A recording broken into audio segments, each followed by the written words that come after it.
జననం ఈ కనులు మూస్తేనే మరణం ఈ కనులు తెరవగా జననం ఈ కనులు మూస్తేనే మరణం రెప్పపాటయ్యా ఈ జీవనం విధి మార్చతరమా బ్రహ్మకైనా పరమేశ్వరా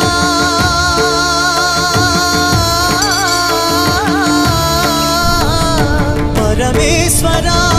కరుణించరావా హర హర మహదేవ శంభో శంకర హర హర మహదేవ శంభో శంకర